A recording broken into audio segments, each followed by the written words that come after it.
எல்லோருக்கும் வணக்கங்க. நான் டாக்டர் உமாகாந்த் பேசுகிறேன். இன்றைக்கி என்ன பண்ணாங்கன்னா, ப்ரெக்னென்ட் பேஷண்ட்டு திடீர்னு பூச்சி கடிச்சிடும். அதில் உடம்பு ஃபுல்லாக அலர்ஜி ஆகிடும். மேக்ஸிமம் நீங்கள் நினைக்கிற மாதிரி மருந்து மாத்திரைலாம் அலர்ஜி வரதில்லை. இப்போது இது மாதிரி சுத்தம் இல்லாமல் அன்ஹைஜெனிக் கண்டிஷனில் தான் இந்த மாதிரி அலர்ஜி பூச்சி கடித்த மாதிரி ஆகிது, உடம்பு இடத்துல சொரிஞ்சு இருக்கிறது. இப்போ அந்த மாதிரி கட்டத்தில் என்ன பண்ணு ஏன் வருதுன்னு தான் முக்கியமாக தவிர, வந்ததுக்கு போகிறதுக்கு மாத்திரம் ரொம்ப 2 மாத்திரை போட்டால் போயிடும், ஊசி போட்டால் போயிடும். அது பேனிக்காக வேணாம். நீங்கள் என்ன இல்லை பண்ண அன்ஹைஜெனிக் கண்டிஷன் தான். சரியாக குடிக்கிறதில்ல, சரியாக ட்ரெஸ் பண்ணுறதில்ல, அவங்க வீட்டுக்கு பயந்துன்னு இந்த மாதிரி ட்ரெஸ்ஸு போடுறாங்களா, அது மாதிரி ட்ரெஸ் பயமே இருக்கக்கூடாது. நீங்கள் எதுக்கு பயப்படுறீங்க? நீங்கள் வாழ்றது உங்களுக்கு தான்.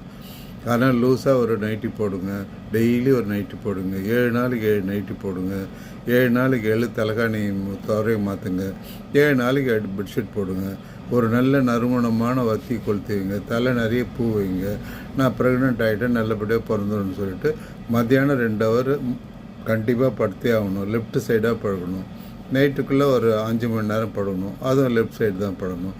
படுக்கும் போதுட்டு நல்ல ஒரு அந்த சென்ட் அடிச்சுட்டு பவுடரை போட்டுக்கணும், லூஸ் இது போட்டுன்னு படுங்க.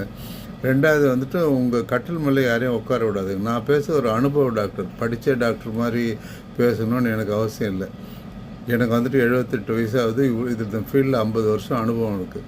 அதனால் புருஷன் அங்கே உட்காருவான், மாமியார் உட்காருவாங்க, பிள்ளைங்க ஏறி கூத்தாடும், வருவங்களாம் உட்காருவான். அவங்க வெளியிலேருந்து வரதுனால இன்ஃபெக்ஷன்லாம் அந்த பெட்ஷீட்டில் ஒட்டிக்கும். அதனால் உங்கள் பெட்ஷீட்டு டெலிவரி ஆகிறதுக்கும் உங்கள் ரூமை பூட்டி வச்சுக்கோங்க. ரூமை சுத்தமாக வச்சுங்க. நல்ல புக்கை தலைமாட்டில் வச்சுங்க. டைம் கிடைக்கும் போது படிங்க. பெட்ஷீட்டை மாற்றுங்க. லூஸ் ஜாக்கெட்டை போடுங்க. கேண்டீன்னு ஒரு பவுட்ரு இருக்குது, அது போடுங்க. சப்போஸ் இப்படி நமைச்சல் ரொம்ப ஊறிச்சுன்னா ஒன்றும் வேணாம், ஃபினரமின் மேலேட்டு, டைஃபினரமின் மேலேட்டு, ப்ரோமெத்தாசின் இல்லை பெட்னோசால், இந்த டேப்லெட்டில் ஏதாவது ஒரு 2 டேப்லெட்டு 3 நாள் சாயங்காலத்தில் சரியாயிட்ட பிறகு சாயங்காலம் மேலே தான் எல்லா இடத்துலையும் டாக்டர் வருவாங்க. நாங்கள் போகலாம், நான் வேணான்னு சொல்லலை. ட்ரக் அலர்ஜினா ஒரு செகண்ட்லேயும் வந்துடும். அதுதான் ட்ரக் அலர்ஜி. அதை நினச்சி இதை போட்டு அலர்ஜி வேணாம். இது மெயினாக அன்ஹைஜெனிக், சுத்தம் இல்லாமல் தன்மை வர்றதுனால வருது. நீங்கள் ஃபினரமின் மேலேட்டோ இல்லை டைஃபினரமின் மேலேட்டோ இல்லை குளோர்ஃபினரம் மேலேட்டோ ஃபினர்கானோ போட்டினங்களில் இதை கிட்டத்தட்ட போகும்போதே சரியாயிடும். சாயங்காலம் டாக்டர் கன்சல்ட் பண்ணிவிட்டு இது ட்ரக் அலர்ஜியாக பூச்சிக்கடின்னு பார்த்து அங்கே போனோடனே அவங்க சிபிஎம்மும் பெட்னோசாலும் போட்டோன்னே பட்டுன்னு ரிலீவ் ஆகிடும். நான் என்ன சொல்ல வரேன் என் அனுபவத்தில்னா, இதெல்லாம் சர்வசாதாரணம்.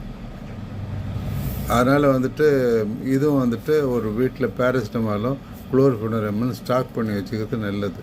இது மாதிரி வந்தால் ஒன்று போடுங்க. ஜுரம் வந்தால் ஒன்று பேரசிட்டமால் போடுங்க. அதனால் பேனிக் மட்டும் ஆகாதுங்க. உங்களுக்கு நல்ல குழந்தை தான் கடவுள் கொடுப்பாரு, நார்மல் குழந்தை தான் பிறப்பார். நீங்கள் பேனிக் ஆகுவது டாக்டருங்களுக்கு நீங்கள் பணத்தை சேர்த்து கொடுக்குறீங்க. போனோடனே பேனிக் ஆகிடுச்சு சொல்லி அது குளுக்கோஸ் சேர்த்து ஒரு ஸ்கேன் எடுத்து ஒரு டிப்பு போடு, ஐசியூவில் போடு, சிசேரியன் பண்ணுவாங்க. ஏன் பேச்சை கேட்டு போட, டெலிவரி நார்மல் ஃபினாமினா தான். நான் அதுக்கு ஏன் பண்ணணும்? ஏன் சட்டை பண்ணணும்?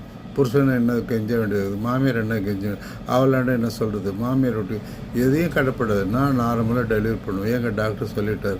அந்த பேனிக்கு தைரியத்தை வச்சுருந்து ஈவினிங் ஆனால் படுக்கும்போது மன அமைதிக்காக ஒரு ஸ்லோகமோ ஒரு நல்ல புக்கை படித்து பார்த்திங்கன்னா இந்த அலர்ஜியாக வர்றது நல்லபடியாகிடும். ஆனால் 7 நாளைக்கு 7 பெட்ஷீட் போடுங்க, 7 தலைக்கண்ணி ஒரு போடுங்க, 7 கலர்ஃபுல் வத்தி கொளுத்துங்க, 7 நைட்டு சூல் போடுங்க. மன அமைதியாக வச்சுக்கிங்க, போதும். நன்றி, வணக்கம்.